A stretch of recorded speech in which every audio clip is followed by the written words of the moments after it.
नमस्कार सभी मेरे प्रिय साथियों, मैं आपका होस्ट और दोस्त अमित अपने इस ऑनलाइन प्लेटफॉर्म पर आपका हार्दिक स्वागत अभिनंदन करता हूं। कैसे हैं सभी मेरे प्रिय साथी? आशा करता हूं सुस्वस्थ मस्त और लगातार अध्ययन कर रहे हैं। दोस्तों, परीक्षाओं का सिलसिला है वो जारी हो चुका है और अपने को भी अपने अध्ययन को एक नई गति देनी है और अच्छे से अपना 100% अपनी देना है ताकि अपने लक्ष्य को भेज सकें। और अब ज़्यादा समय ज़ाया न करते हुए रुक करते हैं आज की अपने महत्वपूर्ण प्रथम बिंदु की तरफ। और दोस्तों, आज का जो बिंदु रहने वाला है वेरी वेरी इंपॉर्टेंट है परीक्षा की दृष्टि से। अभी दोस्तों, राष्ट्रपति द्वारा हाल ही में 3 विधेयकों पर मंजूरी दी गई है। वो कौन कौन से विधेयक हैं दोस्तों? ये जो है विधेयक वो आपराधिक कानूनों से रिलेटेड है, जो आप सभी जानते हैं। जैसे CRPC है, इसका नाम परिवर्तित कर दिया गया है और कुछ जो धाराएं हैं वो ऐड भी की गई है, निरस्त भी की गई है और इसका नाम भी परिवर्तन किया गया है। जैसे CRPC का नाम परिवर्तन कर दिया है BNSS में। और बात करें IPC की, इंडियन पेनल कोड की, तो भारतीय न्याय संहिता BNS में इसे चेंज कर दिया गया है। और बात करें इंडियंस एविडेंस की एक्ट की, तो इसे भारतीय साक्ष्य अधिनियम में इसे परिवर्तित कर दिया गया है। इसी प्रकार बात करें कोड ऑफ क्रिमिनल प्रोसीजर की, CRPC की, तो इसे क्या कर दिया गया है? भारतीय नागरिक सुरक्षा संहिता BNSS में परिवर्तित कर दिया गया है। इसकी चर्चा अपने अच्छे से करने वाले हैं कि क्या है, क्या क्या इसमें संशोधन हुआ है, आइए जानते हैं। दोस्तों, जो यह विधेयक है वो लोकसभा में 20 दिसंबर 2023 को और राज्यसभा में 21 दिसंबर 2023 को पारित किया गया, जिसमें भारतीय नागरिक सुरक्षा संहिता, भारतीय न्याय संहिता और भारतीय साक्ष्य अधिनियम 2023 शामिल हैं। ये सभी आपराधिक कानूनों से रिलेटेड हैं। और इसमें क्या महत्वपूर्ण तथ्य है दोस्तों? सबसे पहले तो इसमें यह अधिनियम बनाने का प्रावधान किया गया है कि अगर अपने प्रथम सूचना रिपोर्ट, यानी थाने में प्रथम सूचना रिपोर्ट, जैसे अपन साधारण भाषा में FIR बोलते हैं, फर्स्ट इन्वेस्टिगेशन रिपोर्ट या इन्फॉर्मेशन रिपोर्ट, प्रथम सूचना रिपोर्ट से लेकर केस डायरी बनती है, आरोप पत्र बनता है, तो अदालत के फैसले तक सारी प्रक्रिया को क्या बनाने, डिजिटल बनाने का प्रावधान किया गया है। सारी प्रक्रिया पेपरलेस हो, यह इसमें प्रावधान किया गया है। BNS, आप समझना इस बात को। BNS अगर मैं बोलूँ तो BNS क्या होगा? IPC, इंडियन पेनल कोड है दोस्तों। इंडियन पेनल कोड का नाम क्या कर दिया गया है? BNS कर दिया गया है। बात करें CRPC की तो BNSS कर दिया गया है। और IEA की बात करें तो BSA कर दिया गया है। इसे आप याद रखिएगा। तो BNS में धारा 150 में देशद्रोह से जुड़ा प्रावधान है। इस कानून से राजद्रोह अब देशद्रोह में बदल गया, अर्थात राजद्रोह के अंग्रेजी कंसेप्ट को समाप्त कर दिया गया है। शासन के खिलाफ कोई भी बोल सकता है, लेकिन अगर भारत की एकता, अखंडता और संप्रभुता के खिलाफ अगर कोई कुछ कहेगा तो उससे कठोरतम सजा मिलेगी। जो कम से कम अगर बात सजा की करें तो 7 साल की, और अधिकतम अगर बात करें तो आजीवन कारावास भी हो सकता है। क्या हो सकता है? आजीवन कारावास भी हो सकता है। और यह IPC की अगर बात करें तो IPC की धारा 124A में यह वर्णित है। और जिसे अब बात करें BNS में कौन सी धारा का स्थान ले लिया, तो BS में धारा 150 में इसे उल्लेख किया गया है। ये अपने को ध्यान में रखना है। किसे? देशद्रोह को। पहले किससे संबोधित किया जाता था IPC में? राजद्रोह से। ये कंसेप्ट किसका था? अंग्रेजों का था। और अब भारतीयों ने क्या कर दिया? इसे देशद्रोह का से जुड़ा प्रावधान मान लिया है। ये इसमें परिवर्तन किया गया है। बात करें अन्य महत्वपूर्ण फैक्ट की, तो दोस्तों, अगर 18 वर्ष से कम उम्र महिला के साथ अगर रेप से संबंधित कुछ ऐसी घटना होती है तो उसे आजीवन कारावास और मृत्यु दंड का प्रावधान किया गया है, जो भारतीय न्याय संहिता की धारा 70(2) में वर्णित है।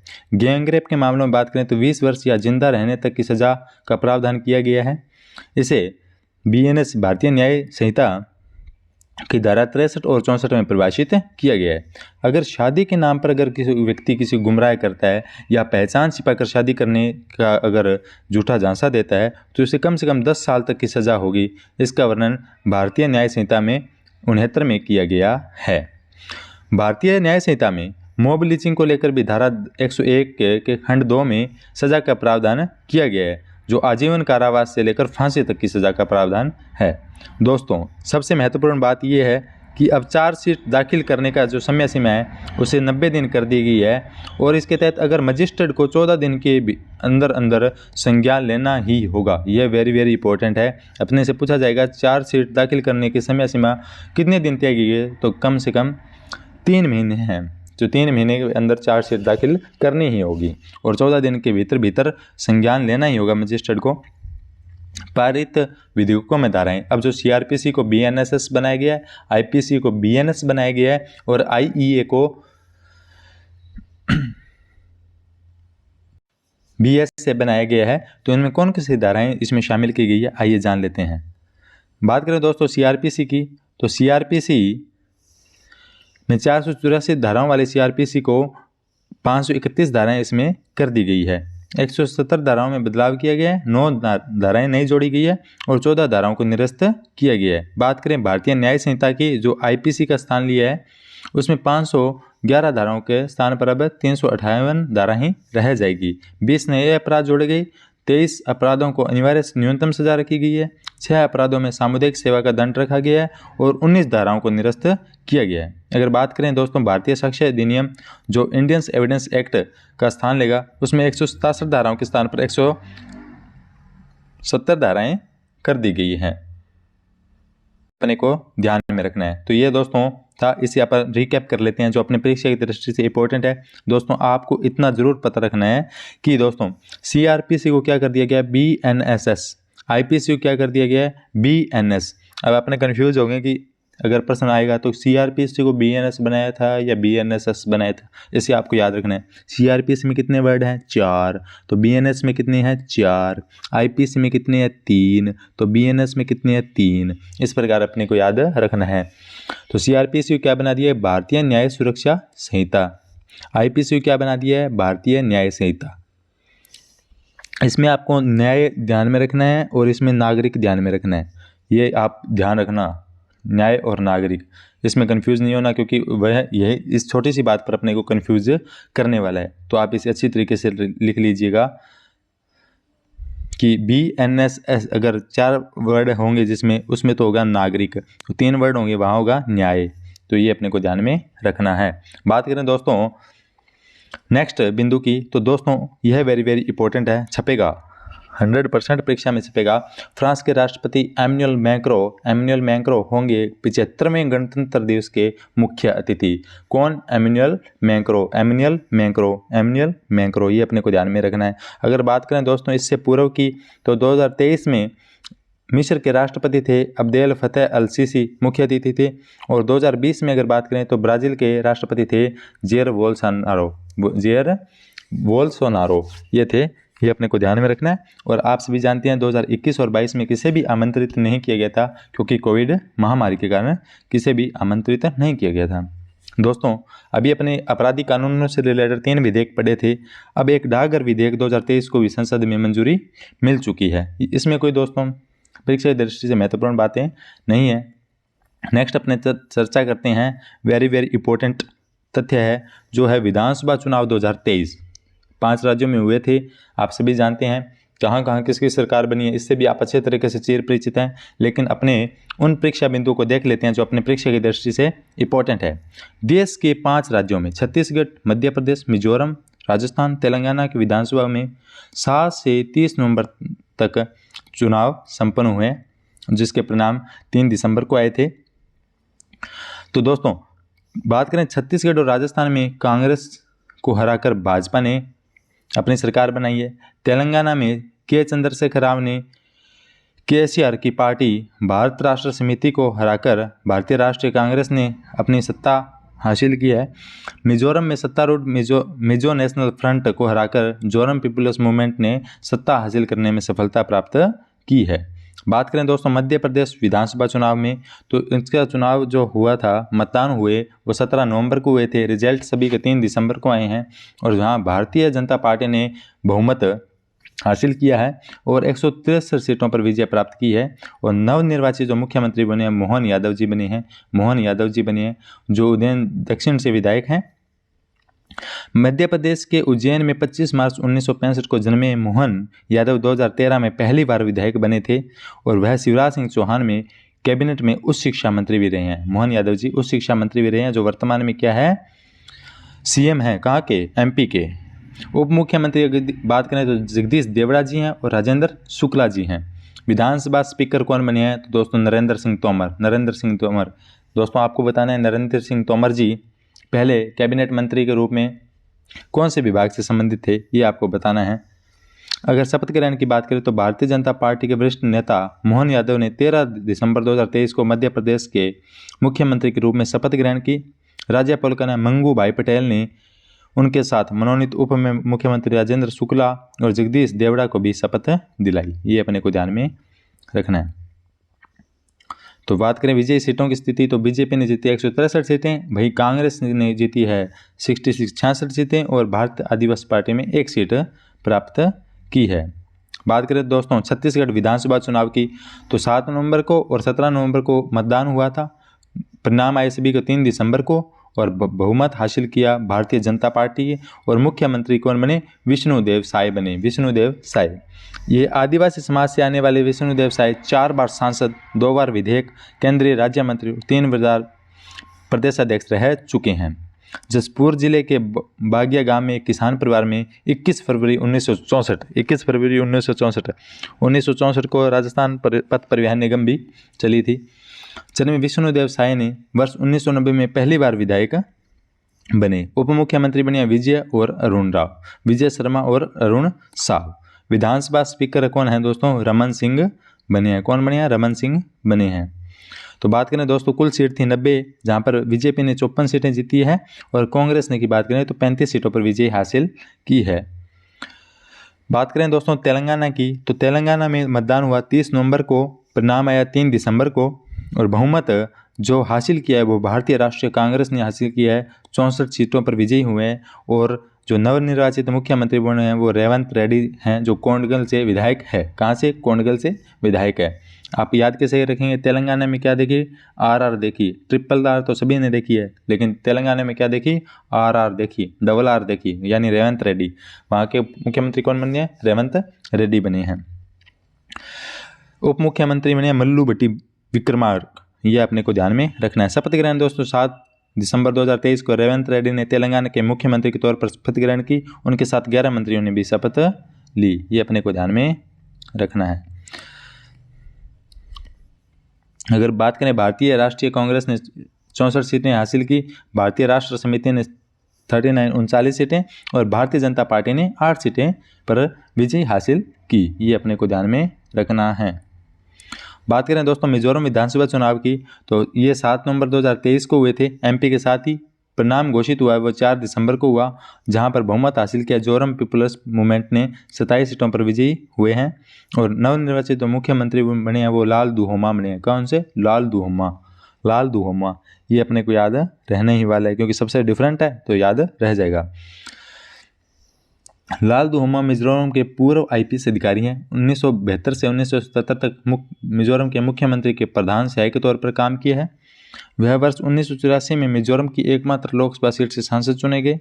वह पूर्व प्रधानमंत्री इंदिरा गांधी की सुरक्षा व्यवस्था के प्रभारी भी रहे हैं। लाल दुहोमा ने 8 दिसंबर 2023 को मुख्यमंत्री की शपथ ली थी। और बात करें दोस्तों सीटों में, तो कुल 40 सीटें थी, जहां पे जोरम पीपल्स मूवमेंट ने 27 सीटें अर्जित की है, मिजो नेशनल फ्रंट ने 10 और भारतीय जनता पार्टी ने 2 सीटें हासिल की है। अब बात करते हैं अपने राजस्थान की। इससे आप अच्छी तरीके से वाकिफ हैं, लेकिन चर्चा करते हैं। मतदान हुआ 25 नवंबर को, सभी ने अपने अपने मत का प्रयोग किया और परिणाम आया 3 दिसंबर को और बहुमत हासिल किया भारतीय जनता पार्टी ने 115 सीटों पर और नवनिर्वाचित मुख्यमंत्री बने हैं वो भजन लाल शर्मा जी बने हैं, जो विधायक है सांगानेर से। कहाँ से, विधायक है सांगानेर से। भजन लाल शर्मा ने 15 दिसंबर 2023 को मुख्यमंत्री के तौर पर शपथ ग्रहण की। कब की, 15 दिसंबर 2023 को, 15 दिसंबर 2023 को। उनके साथ ही श्रीमती दिया कुमारी और प्रेमचंद बैरवा ने भी उप मुख्यमंत्री के तौर पर शपथ ग्रहण की। जो बात करें उप मुख्यमंत्री की, तो दिया कुमारी जी हैं जो विद्यानगर से हैं और प्रेमचंद बैरवा जी दूदू से हैं। विधानसभा स्पीकर अपने बने वासुदेव देवनानी जी, जो अजमेर उत्तर विधानसभा से हैं, अजमेर उत्तर विधानसभा से हैं और है पूर्व में भाजपा की सरकार में शिक्षा मंत्री भी रह चुके हैं।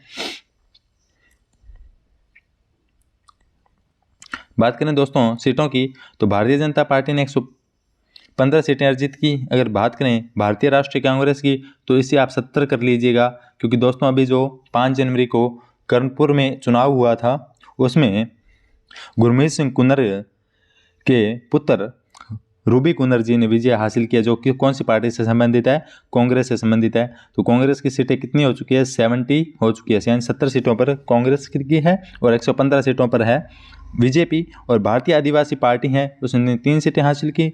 राष्ट्रीय लोकदल ने 1 सीट और राष्ट्रीय लोकतांत्रिक पार्टी ने 1 सीट और निर्दलीय ने 8 सीटें और बहुजन समाज पार्टी की 2 सीटें आई है। ये अपने को ध्यान में रखना है, अच्छे तरीके से आपको पता होना चाहिए। प्रमुख दोस्तों इसको अपने याद नहीं रखना, प्रमुख प्राप्त मत प्रतिशत। जम्मू कश्मीर आरक्षण और पुनर्गठन संशोधन विधेयक संसद में पारित। अब की बार बहुत विधेयक पारित हुए हैं संसद में। जम्मू कश्मीर आरक्षण संशोधन विधेयक 2023 और जम्मू कश्मीर पुनर्गठन संशोधन विधेयक 2023 2 विधेयक वो पारित हो गए। लोकसभा द्वारा मंजूरी प्रदान किए जाने के बाद राज्यसभा में भी इन्हें 11 दिसंबर 2023 को पारित कर दिया गया। जम्मू कश्मीर आरक्षण संशोधन विधेयक 2023 क्या है, आइए चर्चा करते हैं। इस विधेयक में अनुसूचित जाति, अनुसूचित जनजाति और सामाजिक और शैक्षिक रूप से पिछड़े लोगों को पेशेवर संस्थानों में नौकरियों तथा प्रवेश में आरक्षण का प्रावधान किया गया है। ये अपने को ध्यान में रखना है। जम्मू कश्मीर पुनर्गठन संशोधन विधेयक की बात करें तो इस विधेयक के द्वारा जम्मू कश्मीर पुनर्गठन विधेयक 2019 में संशोधन किया गया। इस विधेयक में क्या गया है कि विधेयक में सीटों की कुल संख्या बढ़ाकर 90 कर दी है, जिसमें अनुसूचित जाति के लिए 7 और अनुसूचित जनजाति के लिए 9 सीटों का प्रस्ताव किया गया है। विधेयक के प्रावधानानुसार उपराज्यपाल विधानसभा में कश्मीरी विस्थापितों में 2 सदस्यों को नामांकित कर सकते हैं, 1 सदस्य महिला होनी चाहिए। विधेयक में यह भी कहा गया है कि उपराज्यपाल पाकिस्तान के कब्जे वाले जम्मू कश्मीर के विस्थापितों को प्रतिनिधित्व करने के लिए 1 सदस्य को विधानसभा में नामित कर सकते हैं। इस प्रकार ये 2 विधेयक जो जम्मू कश्मीर से रिलेटेड हैं, जिन्हें अभी पारित किया गया है। एक और विधेयक दोस्तों मुख्य निर्वाचन आयुक्त और अन्य निर्वाचन आयुक्त की नियुक्ति से जुड़ा विधेयक है, जो संसद में पारित हो गया है। अपने बात करें केंद्रीय कानून मंत्री कौन है, अर्जुन राम जी मेघवाल द्वारा प्रस्तुत मुख्य चुनाव आयुक्त और अन्य चुनाव आयुक्त के विधेयक संसद द्वारा पारित कर दिया गया। राज्यसभा ने इसे 12 दिसंबर को और लोकसभा में 21 दिसंबर को पारित किया गया। दोस्तों देखिएगा 12 दिसंबर 21 दिसंबर, 12 को यूँ लिखा, इसको उल्टा कर दिया यानी 2-1, तो इसके 21 को कब हुआ, लोकसभा में पारित हुआ। क्या इस विधेयक में जानते हैं। विधेयक के प्रावधानों के अनुसार मुख्य चुनाव आयुक्त और अन्य चुनाव आयुक्तों की नियुक्ति परवर समिति की सिफारिश पर राष्ट्रपति द्वारा की जाएगी। ये अपने को ध्यान में रखना है। अपने से पूछा जाएगा कि जो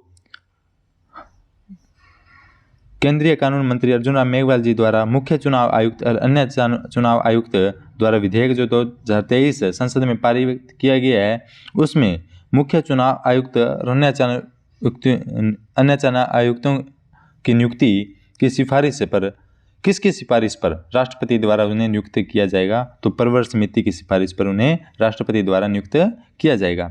समिति के सदस्य बात करें तो कौन कौन होंगे, प्रधानमंत्री होंगे, एक केंद्रीय मंत्री होगा, लोकसभा में विपक्ष का नेता, लोकसभा में सबसे बड़ी विपक्षी पार्टी का नेता इसमें शामिल होगा। बात करें दोस्तों ईसी और सीईसी, यानी सीईसी मैंने चीफ इलेक्शन कमीशनर, मुख्य चुनाव आयुक्त एंड इलेक्शन कमीशनर, अन्य चुनाव आयुक्तों के पदों पर विचार करने के लिए 5 व्यक्तियों का एक पैनल तैयार करने हेतु तो समिति बनाएगी, जिसकी अध्यक्षता कैबिनेट सचिव करेंगे। केंद्र सरकार ने सचिव और उसके ऊपर के पद पर रह चुके व्यक्ति चुनाव आयुक्त बन सकते हैं। विधेयक के एक अन्य प्रावधानों के अनुसार मुख्य चुनाव आयुक्त और अन्य चुनाव आयुक्त ड्यूटी के दौरान कोई भी आदेश देते हैं तो न्यायालय उनके खिलाफ कोई कार्रवाई नहीं कर सकता। मुख्य चुनाव आयुक्त और अन्य चुनाव आयुक्त की वेतन एवं सेवा शर्तें कैबिनेट सचिव के समान ही होंगी, ये इसमें बताया गया है। और जम्मू कश्मीर से अनुच्छेद 370 हटाने का जो निर्णय है वो दोस्तों वैध है कि धारा जो आर्टिकल 370 है उसे हटाना वैध है, कोई अनलीगल वर्क नहीं है, ऐसा सुप्रीम कोर्ट ने कह दिया है। तो दोस्तों केंद्र सरकार के इस निर्णय को चुनौती देने वाली याचिकाओं की सुनवाई करने के बाद मुख्य न्यायाधीश जस्टिस डी.वाई. चंद्रचूड़ की अध्यक्षता वाली 5 जजों की बेंच ने 11 दिसंबर 2023 को सर्वसम्मति से फैसला देते हुए जम्मू कश्मीर के विशेष दर्जे को खत्म करने का फैसला बरकरार रखा है। ये अपने को ध्यान में रखना है।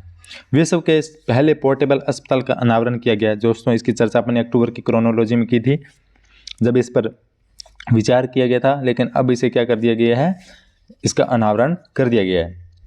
ये आप सभी जानते हैं, अपने अच्छे तरीके से इसके बारे में चर्चा की थी, क्या कुछ है, कितने डिवाइस है, कितने इसमें क्यूब्स हैं, सब पढ़ा था। विश्व के पहले पोर्टेबल अस्पताल आरोग्य मैत्री एंड क्यूब का अनावरण 2 दिसंबर 2023 को गुरुग्राम हरियाणा में किया गया। वेरी वेरी इंपॉर्टेंट है दोस्तों, विश्व का पहला है जो अपने भारत में बना है। प्रोजेक्ट विषम के तहत भारत हेल्थ इनिशिएटिव फॉर सहयोग हित एंड मैत्री के तहत स्वदेशी रूप से डिजाइन की गई यह मॉड्यूलर आघात प्रबंधन और सहायता प्रणाली के अलग किए जा सकने की वाली योग्य मिनी क्यूब से बनी है। इसमें एक मिनी आईसीयू, एक ऑपरेशन थिएटर, रक्त परीक्षण उपकरण, एक्सरे मशीन, चिकित्सा उपकरण आदि इसमें शामिल है और यह 200 अधिक रोगियों का इलाज कर सकती है। तिरुवनंतपुरम केरल में स्थित भारतीय सरकार की कंपनी HLL लाइफ केयर और आरोग्य मैत्री क्यूब के निर्माण की नोडल एजेंसी है।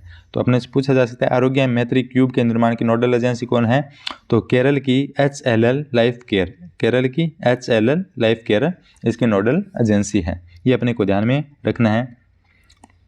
और आपको दिखाता हूँ मैं विश्व का पहला पोर्टेबल हॉस्पिटल। अगर कोई इसी प्रकार की कोई आपदा आती है तो दोस्तों आपदा के दौरान यह जहाज़ के माध्यम से, हेलीकॉप्टर के माध्यम से इसे ले जाया जाएगा। आरोग्य मैत्री को इसमें 72 बॉक्स हैं जिसमें सभी प्रकार की जो आपदा के दौरान चिकित्सा के क्षेत्र में काम आने वाली सभी इसमें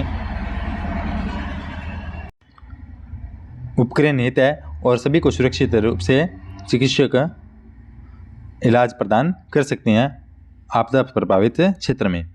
एस्पिरेशनल ब्लॉक प्रोग्राम की पहली डेल्टा रैंकिंग जारी। दोस्तों शीर्षक है एस्पिरेशनल ब्लॉक प्रोग्राम। ये नीति आयोग द्वारा पहली बार जारी किया गया है 7 दिसंबर 2023 को। इसका संस्करण कौन सा है, प्रथम, क्योंकि दोस्तों पहली बार जारी किया गया है तो इसका प्रथम संस्करण है। और तेलंगाना के आसिफाबाद के त्रियानी कुमरुम भीम ब्लॉक को पहला स्थान मिला है। इस रैंकिंग में दूसरा स्थान उत्तर प्रदेश के कौशाम्बी ब्लॉक को मिला है। ये अपने को ध्यान में रखना है। और इससे ये ब्लॉकों को डेवलपमेंट से संबंधित है जो, और सभी ब्लॉक को अच्छे से अच्छे वर्क करें, एस्पिरेशनल हो, इस प्रकार से ये डेल्टा रैंकिंग जारी की गई है। किसके द्वारा, नीति आयोग के द्वारा जारी की गई है। वेरी वेरी इंपॉर्टेंट है दोस्तों, वो ये है कि गुजरात का गरबा यूनेस्को की अमूर्त सांस्कृतिक धरोहर में शामिल, ICH जैसे बोलते हैं इंटेंगिबल कल्चर हेरिटेज में शामिल कर दिया गया है। तो भारत की कुल 15 धरोहरों को इसमें अमूर्त सांस्कृतिक धरोहर में शामिल किया गया है, जिसमें से एक है गरबा नृत्य। वेरी वेरी इंपॉर्टेंट ये तथ्य आप याद रखना कि अब तक भारत के कितनी धरोहरों को अमूर्त सांस्कृतिक धरोहर में शामिल किया गया है, तो 15 ऐसे हैं जिन्हें अमूर्त सांस्कृतिक धरोहर में यूनेस्को द्वारा शामिल किया गया। दोस्तों जो यूनेस्को ने उक्त निर्णय अमूर्त सांस्कृतिक धरोहर की सुरक्षा के लिए अंतर सरकारी समिति की 18वीं बैठक के दौरान किया और यह बैठक बोत्सवाना के कसाने में 5 से 9 दिसंबर 2023 को आयोजित की गई थी। वेरी वेरी इंपॉर्टेंट फैक्ट है। गुजरात या गरबा नृत्य इस सूची में शामिल होने वाला भारत का 15वीं धरोहर है और इससे पहले 14 धरोहर है वो इसमें हैं, जो आप पढ़ लीजिएगा। भारत को 2000 वर्ष से 4 वर्षों के कार्यकाल के लिए ICH के कन्वेंशन की 24 सदस्यीय अंतर सरकारी समिति का हिस्सा बनने के लिए चुना गया है।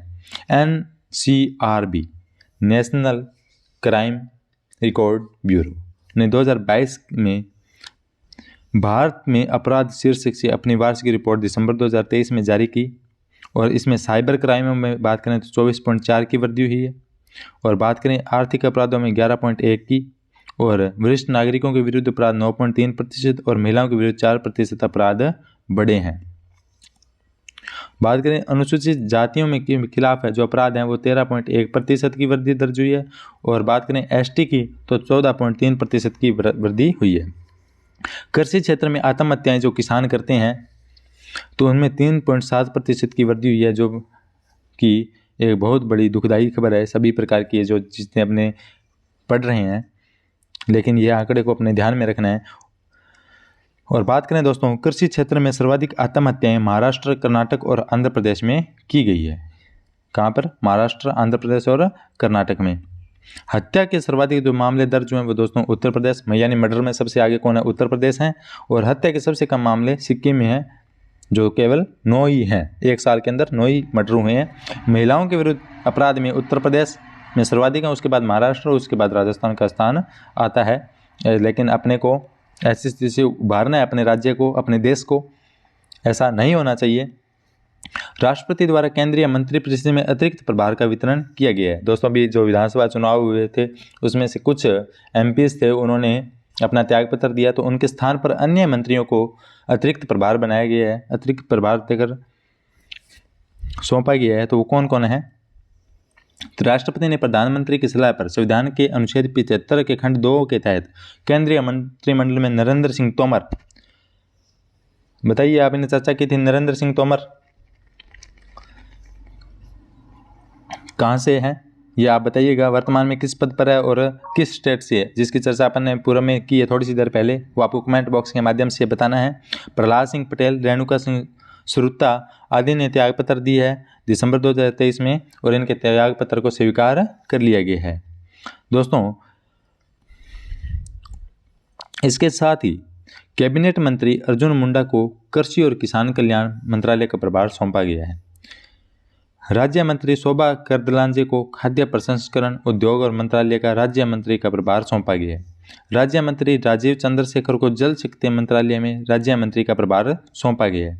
राज्य मंत्री डॉक्टर भारती प्रवीण कुमार को जनजातीय कार्य में मंत्रालय में राज्य मंत्री का प्रभार सौंपा गया है। तो याद इसे अपने रखना है। सर्व वेद महामंदिर, ये दोस्तों वेरी वेरी इंपॉर्टेंट, सर्व वेद महामंदिर। नरेंद्र मोदी जी ने उमराह वाराणसी उत्तर प्रदेश में विश्व के सबसे बड़े ध्यान केंद्र यानी मेडिटेशन मंदिर सर्ववेद महामंदिर का उद्घाटन 18 दिसंबर 2023 को किया, जो कि 68,000 वर्ग फुट में फैला हुआ है। 125 पंखुड़ियों वाले कमलनुमा गुंबदनुमा 7 मंजिला 7 चक्रों को समर्पित सर्ववेद महामंदिर 20,000 से अधिक लोग एक साथ बैठकर ध्यान कर सकते हैं, यानी मेडिटेशन कर सकते हैं, ऐसा बनाया गया है। इसकी दीवारों पर वेदों से जुड़े 4,000 से अधिक दोहे लिखे गए हैं। इस मंदिर का निर्माण सर्ववेद सदगुरु सदाफल देव जी महाराज के द्वारा लिखित एक आध्यात्मिक ग्रंथ से लिए गए। आपको याद रखना है सर्ववेद महामंदिर कहाँ है? उमराह वाराणसी में, जिसका उद्घाटन अभी हाल ही में मोदी जी द्वारा किया गया है, जिसे अपन देख लेते हैं। आइए, ये है अपने सर्ववेद मेडिटेशन मंदिर, विश्व का सबसे बड़ा मेडिटेशन मंदिर। ये देख लिए, कमल के फूल पंखुड़ियाँ के समान 125 पंखुड़ियाँ ये, और 7 मंजिला है। 1 2 3 4 5 6 7 मंजिला है। तो इस प्रकार ये मेडिटेशन जो उमराह वाराणसी में प्रधानमंत्री नरेंद्र मोदी जी द्वारा बनाया गया है, जिसका उद्घाटन 17 से 18 दिसंबर 2023 को किया गया। तो दोस्तों कैसा लगा आपको मेडिटेशन मंदिर? जरूर कमेंट बॉक्स के माध्यम से बताइएगा। इस तरीके से अपने को याद भी होने वाला है। इससे पहले अपन चर्चा की थी पोर्टेबल हॉस्पिटल की। उसके बाद राष्ट्रीय महत्व के स्मारक। दोस्तों ये अपने लिए परीक्षा दृष्टि से इंपॉर्टेंट नहीं है। झारखंड के निवासी स्थानीय निवासी विधेयक जो पारित हुआ है उसके बारे में चर्चा कर लेते हैं, जो 20 दिसंबर 2023 को पारित हुआ। इसके अनुसार जिन लोगों के पूर्वज 1932 के खाद्यान्न में दर्ज थे उन्हें झारखंड का स्थानीय निवासी माना जाएगा। उन्हें राज्य में 3rd और 4th ग्रेड की नौकरियों में 100% आरक्षण मिलेगा। ये इसे विधेयक में बतलाएगा। बाराकूडा ये क्या है दोस्तों? ये इलेक्ट्रॉनिक बोट है। ये जो इसका इलेक्ट्रॉनिक बोट का नाम ये ड्रावनी मछली के नाम पर, बाराकूडा के नाम पर इसका किया गया है। देश की सबसे तेज सोलर इलेक्ट्रिक बोट बाराकूडा लॉन्च की गई है। इसे केरल के अलापुजा स्थित नवगाथी पनावली यार्ड में 13 दिसंबर 2023 को औपचारिक रूप से लॉन्च किया गया, और जो इसका नामकरण है वो ड्रावनी शिकारी मछली बाराकूडा के नाम पर किया गया है। इसका निर्माण दोस्तों किया वो मझगांव डॉक शिप बिल्ड और नेवल्ट द्वारा संयुक्त रूप से इसका निर्माण किया गया है।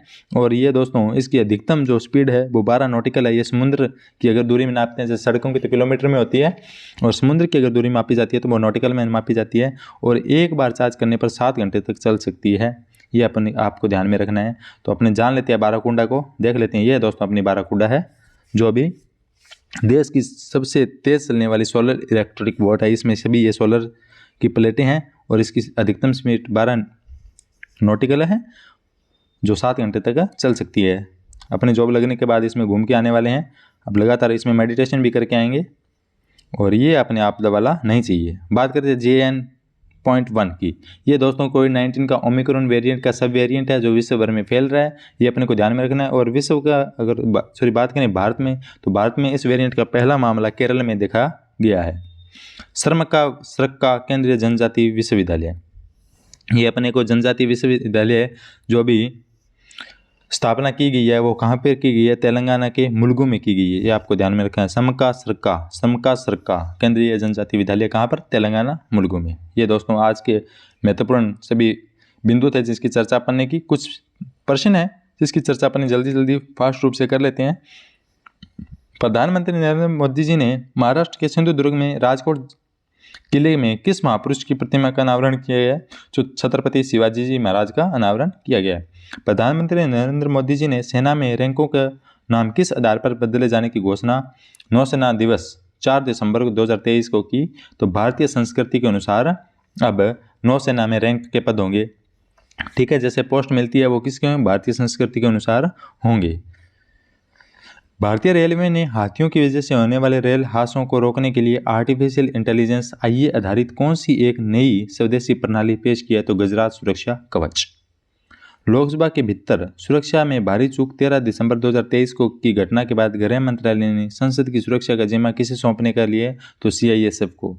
और CISF के महानिदेशक किन्हें बनाया गया है? ये आपको कमेंट बॉक्स के माध्यम से बताना है। CRPF और CISF दोनों का, जिसकी चर्चा मैं पूर्व के पहले सेशन में कर चुका हूँ। अंतर्राष्ट्रीय प्रदर्शन में पहला बिंदु वो ही था अपना। रक्षा मंत्रालय और TCIL ने किस परियोजना के लिए 588 करोड़ के समझौते पर हस्ताक्षर किया? तो डिजिटल तटरक्षक परियोजना के तहत। दोस्तों बात करें अन्य महत्वपूर्ण जो फैक्ट हैं, खाद्य गाइड टेस्ट एटलस ने वर्ष 2023 के लिए भारत को स्वादिष्ट व्यंजनों में कौन सा स्थान दिया है? तो 11वां स्थान दिया है। स्वादिष्ट व्यंजनों में मिल नहीं था, सर्दी है और हर घर में अच्छे पकवान बन रहे हैं और सर्दी का लुत्फ उठाया जा रहा है। और दोस्तों इसमें अपने परीक्षा दृष्टि से इंपॉर्टेंट कोई फैक्टर है नहीं। और बहुजन समाज पार्टी में प्रमुख मायावती ने अपने उत्तराधिकारी जो नियुक्त किया है वो आकाश आनंद को नियुक्त किया है, ये अपने को ध्यान में रखना है। तो दोस्तों आज के सेशन में अपने महत्वपूर्ण चर्चाएं की, जो JN वेरिएंट के बारे में चर्चा की, बाराकूडा इलेक्ट्रिक बोट है, झारखंड के विधेयक जो इतना है नहीं, सर्वदेव महामंदिर की आपने बात की, यह आप अच्छी तरीके से आपको याद रहने वाला है। और जो गुजरात का गरबा ये इंपॉर्टेंट है, आप इसे ज़रूर मार्क कर लीजिएगा, अपने से प्रश्न पूछा जाएगा। और बात करें दोस्तों एमैनुएल मैक्रों की, तो वो भी अपने प्रश्न अपने को याद रहने वाला है, ये अपने को याद रखना है। फ्रांस के राष्ट्रपति एमैनुएल मैक्रों होंगे 75वें मुख्य अतिथि। और CRPC IPC और IEA इन्हें एक बार जरूर रीड आउट कर लीजिएगा, वेरी इंपॉर्टेंट फैक्ट है। तो दोस्तों आज का सेशन आपको कैसे लगा कमेंट बॉक्स के माध्यम से जरूर बताइएगा।